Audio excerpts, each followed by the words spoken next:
C'est la troisième liste déposée pour les élections régionales dans le Grand Est. Elle s'intitule Lutte ouvrière, faire entendre le camp des travailleurs et elle est conduite par Louise Fèvre. Bonjour. Bonjour. Première chose, je voudrais que vous nous disiez quel est le bilan que vous dressez de la mandature écoulée dans le Grand Est. C'est la mandature de familles politiques au service de la bourgeoisie. Donc de ce point de vue-là, les travailleurs n'en ont rien attendu et n'en attendront rien, je pense. Alors vous, quels sont les axes que vous mettez en avant dans votre programme ?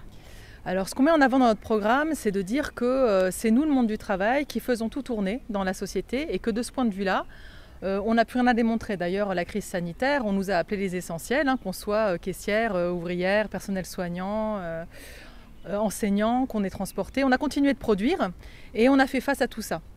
Ce qu'on dit dans ces élections, c'est que puisque c'est nous qui produisons tout, c'est à nous de diriger. Et à diriger comment ? En prenant le contrôle des entreprises et de l'économie. Donc là, il y a des problèmes très concrets qui se posent à nous. C'est le chômage et l'aggravation de la pauvreté en pleine crise économique. Parce que la crise sanitaire, elle prendra fin, la crise économique, elle s'aggrave. Donc on dit que contre le chômage, il faut répartir le travail entre tous, sans perte de salaire. Et contre l'aggravation de la pauvreté, il faut augmenter les salaires, les pensions et les allocations en les indexant sur le coût de la vie. Ça veut dire quoi ? Ça veut dire que quand les prix ils augmentent, il faut que les salaires et tout le reste augmentent aussi. Et alors dans vos projets, concrètement, quels sont ceux qui concernent directement les habitants du canton de l'arrondissement de Sarreguemines ? Je pense que les habitants de Sarreguemines ont les mêmes problèmes que ceux de Nancy, Metz, Lille, Rennes ou Marseille. Et donc ils sont comme nous, confrontés à ce que je viens de dire, le chômage et la pauvreté. Et c'est ce qu'on met en avant, nos intérêts.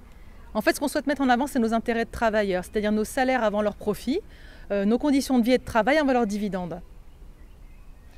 Le mieux vivre aussi devient une priorité après plus d'1 an de crise sanitaire. Quelles leçons le Grand Est devrait-il en tirer selon vous ? Le mieux vivre, je ne sais pas ce que ça veut dire.